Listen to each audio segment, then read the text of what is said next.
Good morning, students. How are you? Hope you all are good. In the last class, we did up to Union. Brussels was chosen as the headquarters. Now we'll proceed from there. There's an activity given here. You've been asked to read newspaper for 1 week and make clippings of newspaper related to ongoing conflicts or wars. So as the lesson is about the wars and conflicts and power sharing, you have to read the newspaper. आपको newspaper पढ़ना है और उसमें से cuttings निकालनी है जो भी कॉन्फ्लिक्ट्स चल रहे हैं, जो वर्ल्ड में, इंडिया में या किसी स्टेट में कहीं भी जो चल रहे हैं वो आपको निकालने हैं। और इसमें बताया हुआ है कि you have to make groups and share it, but अभी कोरोना टाइम में you can't make groups as the school is closed, so you do it by yourself. Classify these conflicts by their location. आपको बताना है कि ये कहाँ हो रहे हैं, उनको क्लासीफाई करना अलग अलग कि किस जगह हो रहे हैं, स्टेट में हो रहे हैं, इंडिया में हो रहे हैं या इंडिया से बाहर हो रहे हैं। You have to find out the cause of each of these conflicts. ये conflicts क्यों हो रहे हैं, इसका cause ढूंढना है आपको। How many of these are related to power sharing disputes, और आपको ये भी क्लासीफाई करना है, अलग अलग बताना है कि इनमें से कितने हैं जो कि पावर शेयरिंग की वजह से हो रहे हैं। Which of these conflicts could be resolve by working out power sharing arrangements, और कौन से आपको लगता है कि पावर शेयरिंग की वजह से और पावर शेयर कर लेने से वो ख़त्म हो सकते हैं, वो विवाद रिजॉल्व हो सकते हैं। ये आपको ये एक्टिविटी है जो कि 1 वीक तक आपको न्यूज़पेपर पढ़ के और उसमें से कटिंग कलेक्ट करके बनानी है। Now will proceed with the lesson. Now what do we learn from these two stories? Which two stories? Story of Belgium, how they dealt with the power sharing, and story of Sri Lanka, इन्होंने अपने अपने country में power को कैसे share किया था। ठीक है। Now what we learn from these stories of Belgium and Sri Lanka? Both are democracies, दोनों ही प्रजातंत्र हैं, दोनों ही डेमोक्रेसी है, yet they dealt with the question of power sharing differently. फिर भी उन्होंने एक डिफरेंट तरीके से, अलग अलग तरीके से इस पावर शेयरिंग को डील किया। In Belgium, leaders had realized that the unity of the country is possible only by respecting the feelings and interests of different communities and regions. Belgium के जो लीडर्स थे, बेल्जियम के जो नेता थे, उन्हें ये रियलाइज़ हो गया था, उन्हें ये एहसास हो गया था कि देश की यूनिटी, एकता तभी पॉसिबल है, तभी संभव है जबकि हम सबकी फीलिंग्स का रिस्पेक्ट करें, सबकी फीलिंग्स, सबकी भावनाओं को हम आदर दें और सबके हितों की रक्षा करें, सबके इंटरेस्ट का ध्यान रखें, चाहे वो किसी भी कम्युनिटी को बिलोंग करते हो या किसी भी रीजन यानी क्षेत्र को बिलोंग करते हो। तो उन्होंने इसको ध्यान में रखते हुए पावर को शेयर किया। Such a realisation resulted in mutually acceptable arrangement for sharing of power. अब इस रियलाइजेशन से, इस उनकी समझ से क्या हुआ, क्या परिणाम निकलता है इसका, कि वहाँ पे एक ऐसी आपसी समझ से अरेंज की हुई गवर्नमेंट बनती है जिसमें कि उन्होंने पावर को शेयर किया। एक ऐसा अरेंजमेंट जो कि सबको एक्सेप्टेबल था, सब जिसको मानने के लिए रेडी थे। वेयर श्रीलंका में क्या हुआ, Sri Lanka shows another contrasting example, यहाँ उल्टा ही एग्जाम्पल दिखाया इन्होंने। It shows us that if a majority community wants to force its dominance over others and refuse to share power, it can undermine the unity of the country. Sri Lanka से हमें क्या समझने को मिलता है, हमें समझने को मिलता है कि जब मेजॉरिटी कम्युनिटी अब दबाव डालती है अपना प्रभाव बनाने के लिए और रिफ्यूज़ करती है वो माइनॉरिटी को एक्सेप्ट करने के लिए या साथ लेने के लिए, पावर शेयर करने के लिए जब वो मना करती है किसी, तो क्या होता है, it results in undermine the unity of the country. तो ऐसे में क्या होता है, देश की जो यूनिटी है वो कमज़ोर पड़ जाती है। श्रीलंका में क्या हुआ, मेजॉरिटी ने माइनॉरिटी को मानने से इनकार कर दिया, उनको दबा के रखना चाहा, उससे क्या हुआ, सिविल वॉर हुआ, देश की यूनिटी ख़त्म हो गई। वेयर इज़ बेल्जियम में क्या हुआ, उन्होंने एक अच्छा एग्जाम्पल सेट किया यूनिटी में साथ रह के। Now why is power sharing desirable? क्यों पावर शेयरिंग डिज़ायरेबल है, आवश्यक भी है या ज़रूरी है? Thus two different sets of reasons can be given in favor of power sharing. दो रीजंस हमारे पास आते हैं कि क्यों पावर शेयरिंग अच्छा है. Firstly, power sharing is good because it helps to reduce the possibility of conflict. पहली बात तो ये अच्छा इसलिए है क्योंकि अगर पावर शेयर होता है तो उससे विवाद खत्म होते हैं और विवाद की संभावनाएं भी खत्म होती है. जब सब सेटिस्फाइड होंगे तो विवाद होएगा ही नहीं. ठीक है. No conflict between social groups. Social groups में किसी भी तरह का विवाद नहीं रहेगा. Since social conflicts often lead to violence. ठीक है. सोशल कॉन्फ्लिक्ट्स पहले तो वो कॉन्फ्लिक्ट के रूप में शुरू होते हैं और फिर वो हिंसा का रूप ले लेते हैं और उससे क्या होता है? पॉलिटिकल इंस्टेबिलिटी, राजनीतिक अस्थिरता. कुछ भी स्थिर नहीं होता, कुछ भी स्टेबल नहीं रहता फिर देश के अंदर.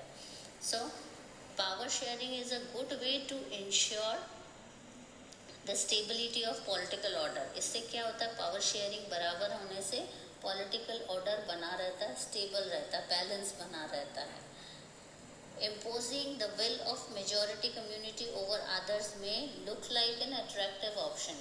ठीक है. मेजॉरिटी अपना मन मर्जी दूसरों पे लागू करे, माइनॉरिटी पे थोपे, ये देखने में तो ऐसा लगता है ठीक है, जो ज़्यादा है उनकी ज़्यादा चलनी चाहिए, देखने में अट्रैक्टिव लगता है, पर ये छोटे टाइम के लिए ही सही होता है. लॉन्ग रन में ये नहीं सही रहता क्योंकि इससे क्या है, जो माइनॉरिटी में वो कभी ना कभी तो विद्रोह करेंगे ही और जब विद्रोह करेंगे तो हिंसा बढ़ेगी.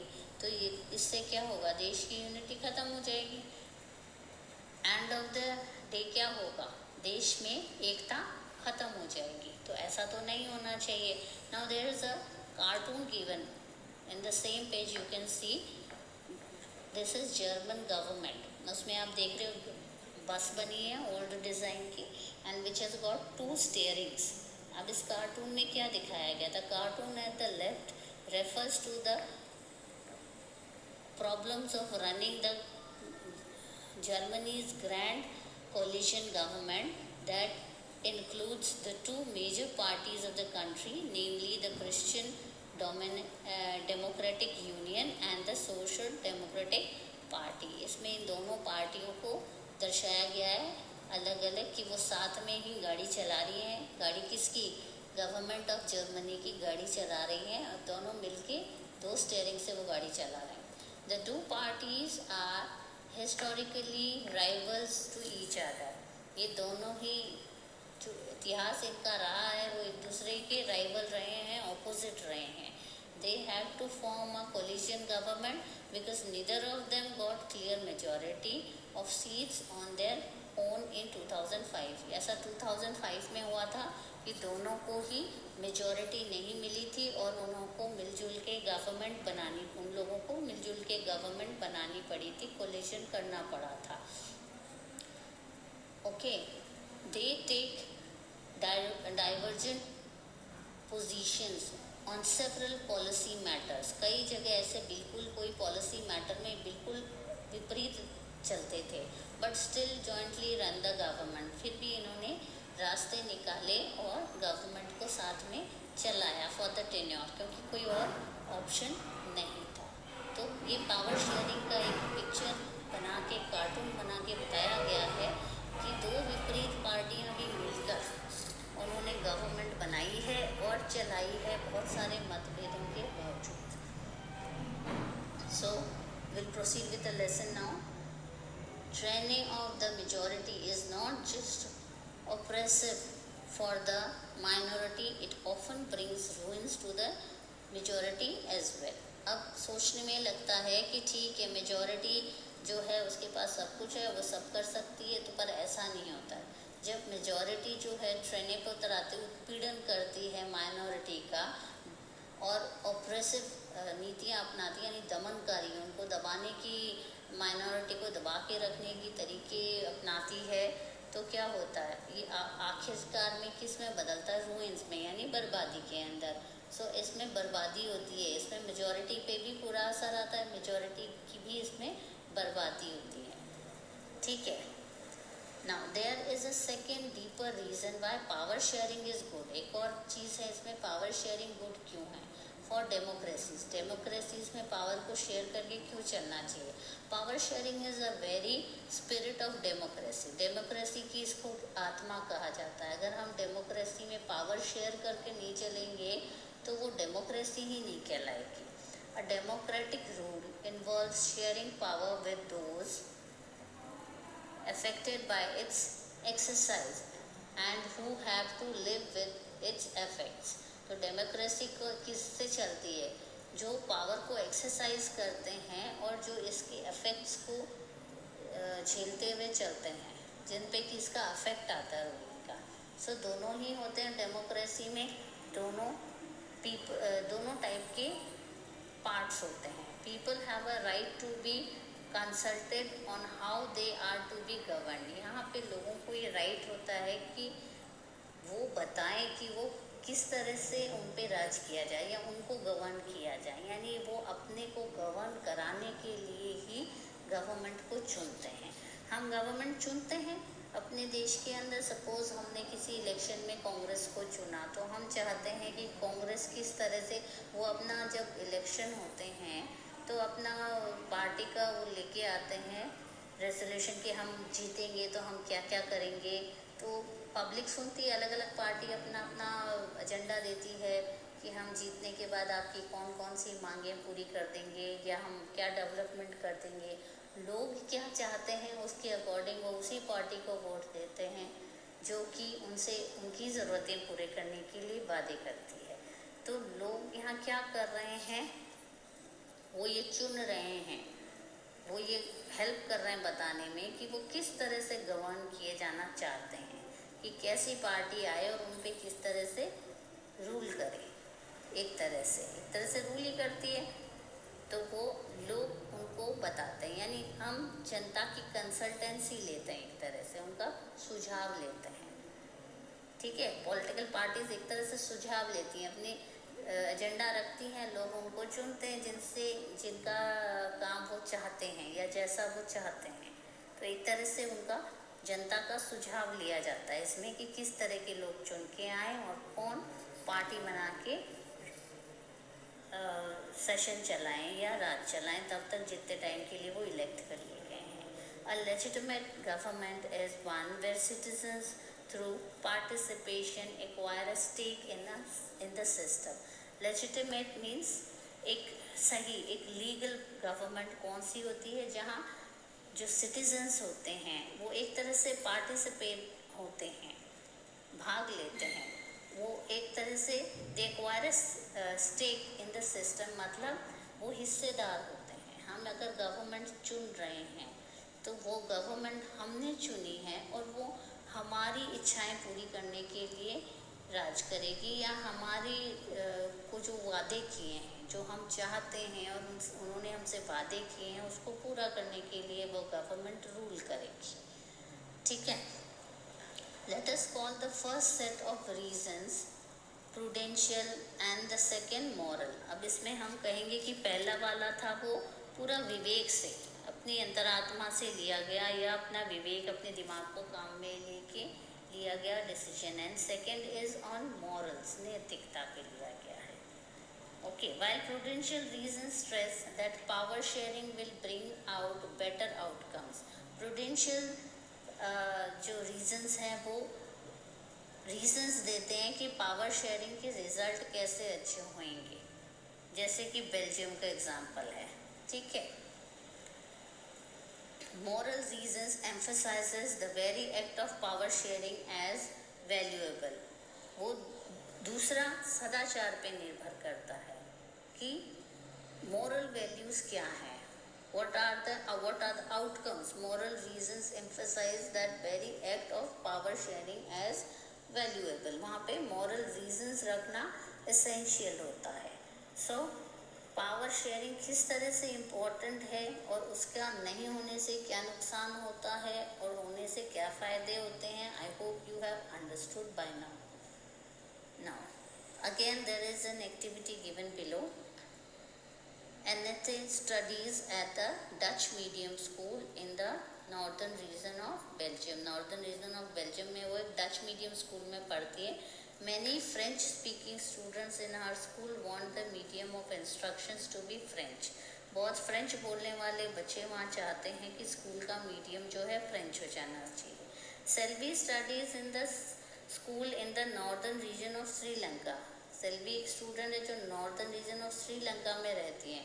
All the students in her school are Tamil speaking, वो तमिल स्पीकिंग है, and they want the medium of instruction should be Tamil, और वहाँ के बच्चे चाहते हैं कि वो तमिल हो जाए मीडियम स्कूल का। If the parents of Annie and Selvi were to approach representative government to realise the desire of the child who is more likely to succeed anyway. तो अब आप ये देखें इसके अंदर कि कौन सक्सेसफुल होएगा, कि उनके पेरेंट्स को किसको अप्रोच करना चाहिए और अपने बच्चे की इच्छा पूरी करवाने के लिए, बताने के लिए और पूरी करवाने के लिए। और व्हाट डू यू थिंक कौन इसमें सक्सीड करेगा? आई थिंक इसका एक क्वेश्चन बना देना चाहिए and you should answer it in the copy कि इसमें कौन सक्सीड करेगा। Now again there is a story given here, Khalil's dilemma. Now इसमें Vikram Vetal very famous characters को लिया है फॉर एन एग्जाम्पल एक स्टोरी बनाने के लिए, which I read out to you. As usual Vikram was driving, यहाँ मोटर बाइक दे दिया गया है जबकि विक्रम पैदल चलता था, बट यहाँ शो किया है कि एक बाइक है जिसमें विक्रम चला रहा है एंड उसके पीछे उस पर वेताल बैठा हुआ है। ठीक है, विक्रम एंड वेताल आपने देखा होगा पहले भी कि विक्रम जो था एक राजा था और वेताल जो था एक राक्षस था, और वो उसकी पीठ पे बैठ के जाता था और वो क्वेश्चंस पुट अप करता था। सो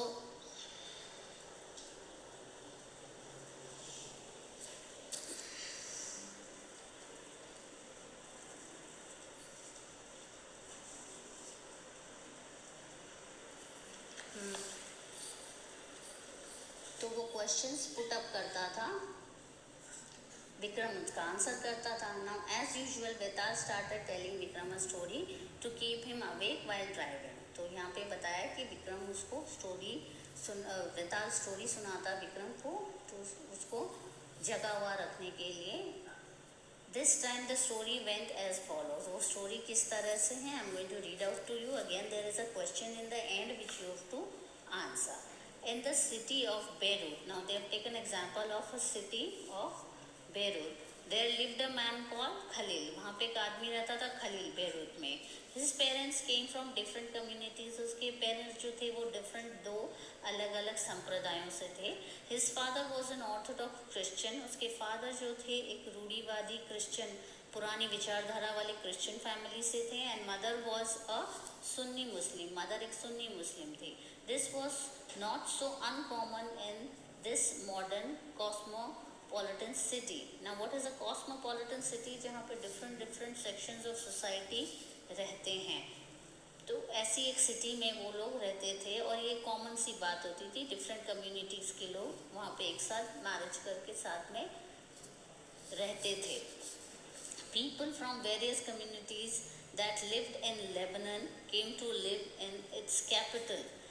लेबनान के डिफरेंट कम्युनिटीज़ के लोग अपने कैपिटल में रहने के लिए आते थे बेरूत में। दे लिव टुगेदर इंटरमिंगल, वो आपस में मिक्स होकर वहाँ पे रहते थे। Yet fought a bitter civil war among themself, साथ में रहते हुए भी उन्होंने सिविल वॉर एक दूसरे से लड़ा। One of Khalil's uncle was killed in this war, in that war, और खलील के एक अंकल भी उस वॉर में ख़त्म हो गए थे। At the end of the civil war, Lebanon's leaders came together and agreed to some basic rules. आखिर में उन्होंने एक रास्ता निकाला, अगेन दैट पावर शेयरिंग, कि हम पावर शेयर कर लेते हैं, हम क्यों लड़ रहे हैं। तो उन्होंने एक अग्रीमेंट किया पावर शेयरिंग के लिए अमंग डिफरेंट कम्युनिटीज़ की, हम जितनी भी कम्युनिटीज़ रह रहे हैं हम पावर बांट लेते हैं। As per these rules the country's president must belong to a Maronite sect of Catholic Christians. तो ये मान लिया गया कि जो प्रेसिडेंट होएगा वो एक कैथोलिक क्रिश्चियन होएगा। The prime minister must be from the Sunni Muslim community, और प्राइम मिनिस्टर होएगा वो सुन्नी मुस्लिम होएगा। The post of Deputy Prime Minister is fixed for Orthodox Christians. Again Orthodox Christian के लिए डिप्यूटी प्राइम मिनिस्टर की पोस्ट रख दी गई, and that of a speaker for सैया मुस्लिम्स। तो ये इस तरह से ये पावर उन्होंने डिवाइड कर लिया। Under this sect the Christian agreed not to seek French protection. अब इससे क्या हो, क्रिश्चियन मान गए कि ठीक है हम फ्रेंच लोगों से रक्षा नहीं मांगेंगे, अब हम तुम्हारे साथ ही रहेंगे। And the Muslims agreed not to seek unification with the neighbouring state of Syria. तो मुस्लिम्स भी मान गए कि ठीक है हम सीरिया में जाके नहीं मिलेंगे, हम इसी कंट्री में रहेंगे। When the Christians and Muslims came to this agreement, they were nearly equal in population. जब ये एग्रीमेंट हुआ था तब दोनों की पॉपुलेशन कैसी थी, बराबर थी, दोनों इक्वल पॉपुलेशन के थे, इक्वल नंबर में थे। Both side had continued to respect this arrangement, though now the Muslims are in clear majority. आज मुस्लिम्स वहाँ पे क्लियर मेजॉरिटी में, उनकी आबादी ज़्यादा बढ़ गई है, बट आज भी वो उसी सिस्टम को फॉलो कर रहे हैं और इस जो अरेंजमेंट बनाया था इसको मुस्लिम्स अभी भी रिस्पेक्ट करेंगे। हम ज़्यादा हो गए हैं फिर भी वो जो अरेंजमेंट हुआ था सिविल वॉर के बाद में उसको वो फॉलो कर रहे हैं। Khalil does not like this system one with. Khalil को ये सिस्टम बिल्कुल पसंद नहीं है। He is a popular man with political ambition. वो बहुत पॉपुलर है और उसकी बहुत ही एम्बिशन है, महत्वाकांक्षा है आगे बढ़ने की। But under this present system the top position is out of his reach. पर इस प्रेजेंट सिस्टम में क्योंकि सीट्स तो रिजर्व है तो वो ऊपर नहीं जा सकता।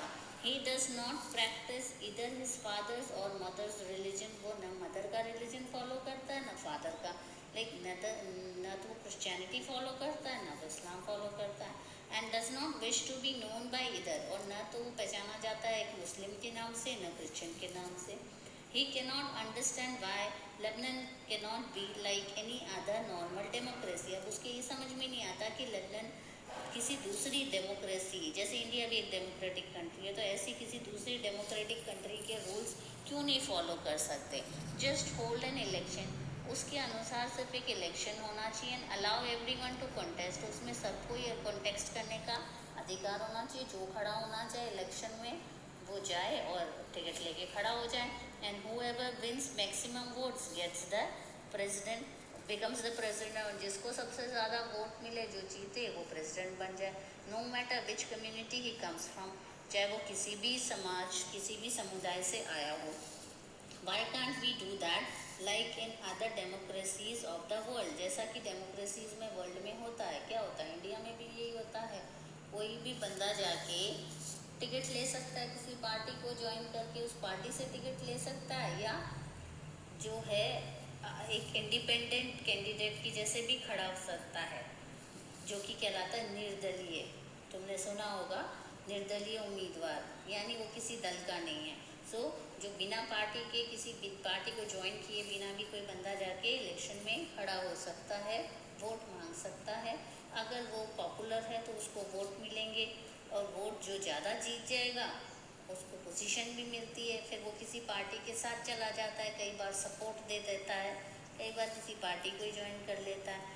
तो यहाँ ये कल कहना चाहता है कि क्यों नहीं ऐसा हो सकता कि जो भी इलेक्शन में खड़ा होना चाहे वो इलेक्शन में खड़ा हो जाए और उसको जिसको ज़्यादा वोट मिले वो प्रेसिडेंट बन जाए, वो चाहे किसी भी कम्युनिटी का हो। क्यों ये सीट फिक्स कर दी गई है किसी के लिए।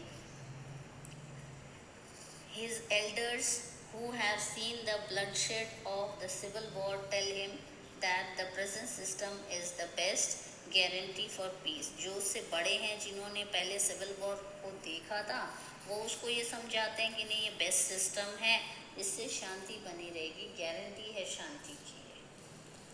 The story was not finished but they had reached the TV tower. Now ये अगेन विक्रम बेताल पे आ गए कि विक्रम बेताल टीवी टावर के पास पहुंच गए हैं जहाँ वो जा रहे थे। अब अगेन बेताल जो है वो जैसे विक्रम से हटके उसको क्वेश्चन पूछता था, वैसे यहाँ भी बेताल उससे अलग हटके और उससे क्वेश्चन पूछता है। ठीक है, if you have the power to rewrite the rules in Lebanon, what would you do. और बेताल क्या पूछ रहा है विक्रम से कि अगर तुम्हारे पास फिर से तुम्हारे पास पावर हो लेबनान का जो कॉन्स्टिट्यूशन है उसको लिखने के लिए, तो पावर शेयरिंग को लिखने के लिए, तो तुम क्या लिखोगे। Would you adopt the regular rules followed, क्या तुम वही फॉलो करो जो कि वहाँ चल रहे हैं regular rule everywhere as Khalil suggestion, या फिर खलील का सजेशन मानोगे और stick to the old rule, या पुराने रूल को मानोगे और डू समथिंग एल्स, या फिर नया कुछ करोगे। Vetal did not forget to remind Vikram of their basic pact, और वो जो था उनके अंदर, दोनों के अंदर एक कि तुम मेरे जवाब नहीं दोगे तो मैं चला जाऊंगा। यहाँ पे इनका बेसिक पैक्ट क्या था कि वो फ्रीज कर देगा। If you have an answer in mind yet not speak up, your mobile will freeze and so will you. तो बेताल क्या कह रहा है कि अगर तुम मेरे प्रश्न का जवाब नहीं देते हो तो तुम भी फ्रीज हो जाओगे, तुम्हारी गाड़ी भी फ्रीज हो जाएगी। तो यहाँ क्वेश्चन क्या आया है, can you help poor Vikram in answering Vetal. ना एक स्टोरी बनाई गई है ताकि आपको बताई गई है सो दैट यू कैन जज एंड टेल कि क्या होना चाहिए, क्या ऐसा होना चाहिए, क्योंकि बैलेंस ऑफ पावर बदल गया है, ठीक है ना। अब लेबनान में क्या हुआ है, क्रिश्चियंस कम हो गए हैं और मुस्लिम ज़्यादा हो गए हैं। जब पहले सिविल वॉर हुआ था तब बराबर थे, तब उन्होंने डिसीजन किया 2 पोस्ट क्रिश्चियंस ने ले ली और 2 मुस्लिम, सिया और सुन्नी मिला के ले ली, 2 क्रिश्चियंस के 2 पार्ट्स ने ले ली, तो उनका राज शांति से चलता रहा। नाउ बाय द टाइम ये खलील हुआ है तब तक क्या हुआ है कि इनका पावर शेयरिंग जो है उसी ढंग से चला आ रहा है, बट मुस्लिम्स ज़्यादा हो गए हैं। और क्योंकि उसके मदर फादर 2 डिफरेंट सेक्ट से हैं, वो किसी को नहीं मानता, उसका कोई रिलीजन नहीं है, और पोस्ट तो रिलीजन को ही दी जा रही है, तो ऐसे में वो पॉलिटिक्स में जाना चाहता है पर नहीं जा सकता। तो क्या किया जाना चाहिए, क्या अब क्योंकि समय के साथ पॉपुलेशन मुस्लिम्स की ज़्यादा हो गई है तो क्या पावर उनको दे देना चाहिए मेजॉरिटी को, या फिर यही सिस्टम चलना चाहिए, या ओपन कर देना चाहिए कि भी कोई भी खड़ा हो सकता है, किसी भी सेक्ट से खड़ा हो सकता है, वो जीत जाएगा तो उसको बना दिया जाए। Now this is you have to decide and tell, this is a mind drill story जो कि आपको बताई गई है ताकि आप अपने माइंड को एक्सरसाइज करके और आंसर निकालें। So I will wind up it here today. We'll proceed with the next topic, forms of power sharing, in our next class. Okay, goodbye.